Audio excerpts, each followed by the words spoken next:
আমরা কি করব এটা উড়িষ্যার দিকে তাকা। সরকার হওয়ার সঙ্গে সঙ্গে ল্যান্ড ব্যাংক তৈরি হয়েছে, 1 বছরের মধ্যে জমি দেওয়া হয়েছে, কারখানা শুরু হয়ে গেছে। আমার পরিচিত লোক যাদের জমি পশ্চিমবাংলায় আছে, এখানে কারখানা না করে তারা উড়িষ্যায় গিয়ে কারখানা করছেন। সমস্ত ডিসপুট চিফ সেক্রেটারি বসে মেটাচ্ছেন ওখানে। এটা শেখা উচিত। প্রধানমন্ত্রী সমস্ত ইনফ্রাস্ট্রাকচার তৈরি করে দিচ্ছেন, যাতায়াতের ব্যবস্থা করে দিচ্ছেন, ল্যান্ড ব্যাংক করে দেবেন, আর স্বাভাবিকভাবে লোকেরা আসবে। উনি বলেছেন এখানকার ল অ্যান্ড অর্ডার শিল্পের অনুকূল নয়। তো ডবল ইঞ্জিন সরকার হলে সারা রাজ্যে রাজ্যে যেমন বিজেপি করেছে, এখানেও ঠিক সেই পরিবেশ তৈরি করবে। নিজের থেকে সমস্ত আসবেন শিল্পপতিরা, কারণ আগের থেকে এখানে সমস্ত সুযোগ সুবিধা উপস্থিত আছে। খালি অ্যাডমিনিস্ট্রেশন, ল অ্যান্ড অর্ডার নেই, তোলাবাজি চলছে। আজকে দেখুন আপনি জিনিসপত্রের দাম, যে প্রাকৃতিক সম্পদ, পাথরের দাম 2-3 গুণ বেড়ে গেছে। বোল্ডার তুলতে পারবেন না, মোরাম তুলতে পারবেন না। বালি 10 গুণ 12 গুণ বেড়ে গেছে দাম।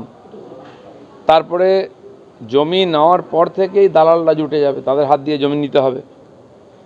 এখানে যদি বর্ডার দেন আপনি, বাউন্ডারি, তাদের হাত দিয়ে তাদের লোক নিতে হবে, তাদের সিমেন্ট বালি রড তাদের কাছ থেকে নিতে হবে, তাদের দামে নিতে হবে, তাদের পরিমাণে নিতে হবে। তারপরে শিল্প হবে কী করে? খেলা তো হবে এপ্রিলে, দেখা যাবে কে খেলবে। 58 লক্ষ বাদ গেছে, তো হিয়ারিং তো এখনও শেষ হয়নি, কমপ্লেন নেওয়া হচ্ছে এখনও।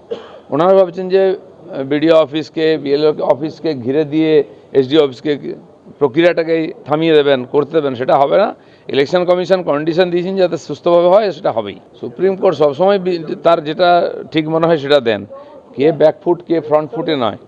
যেটা নির্বাচন প্রক্রিয়া সুস্থভাবে করার জন্য যেটা প্রয়োজন সেটা বলবেন। কান মুলে দিচ্ছে রাজ্য সরকারের প্রতিদিন, তাতে কী হয়ে গেছে? তো সেই জন্য নির্বাচন কমিশন যেটা করেছেন, সুপ্রিম কোর্ট সেটাকেই সাপোর্ট করছে যাতে সুস্থভাবে হয়। এটা ঠিক ট্রান্সপারেন্ট হওয়া উচিত। পশ্চিমবঙ্গে অশান্তি নতুন নাকি? যেদিন থেকে এসআইআর ঘোষণা হয়েছে সেদিন থেকে অশান্তি হচ্ছে, শুরু হয়নি তার আগে। ইচ্ছাকৃতভাবে করা হচ্ছে, আজকেও তাই হচ্ছে। দেখছেন তো, তার সামনে মারপিট হয়েছে। টিএমসির এমএলএ বলছে আমি কিচ্ছু দেখিনি, মানে নেওয়া হয়েছে, দেখতে পান না কিছু।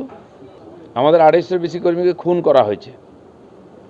বিজেপির কর্মী আছে, তার মধ্যে আরএসএস, বিশ্ব হিন্দু পরিষদ, যত আমাদের রাষ্ট্রবাদী সংগঠনের কর্মীরা আছেন, বাড়িঘর ভেঙে দেওয়া হয়েছে, ঘর ছাড়া হয়েছে। অত্যাচারের শেষ সীমায় পৌঁছেছি আমরা। কিন্তু ওরা যত ইলেকশন আসছে আবার ভয় দেখানোর চেষ্টা করছে। না, আমরা তো বলেছিলাম যে 1 কোটির বেশি হবে, তো কমপ্লেনই করতে দিচ্ছে না যাতে বাদ না যায়। আমার মনে হয় নির্বাচন কমিশন বাস্তব পরিস্থিতি জানেন, তারা নিশ্চয়ই রাস্তা বার করবেন। হিন্দু তীর্থযাত্রী, হিন্দু ভক্ত, এদের উপরেই পুলিশ অত্যাচার করে পশ্চিমবাংলায়। উগ্রবাদী, সাম্প্রদায়িক, অনুপ্রবেশকারী মুসলিম যারা রাস্তাঘাট বন্ধ করেছে, ট্রেন বাস জ্বালিয়ে দিয়েছে, তার উপরে লাঠি চালাতেও দেখি না, এটা এফআইআর করতেও দেখি না। মমতা ব্যানার্জির পুলিশ এটাই করে দেখাচ্ছে, এটাই সেকুলারিজম এখানে। ধন্যবাদ।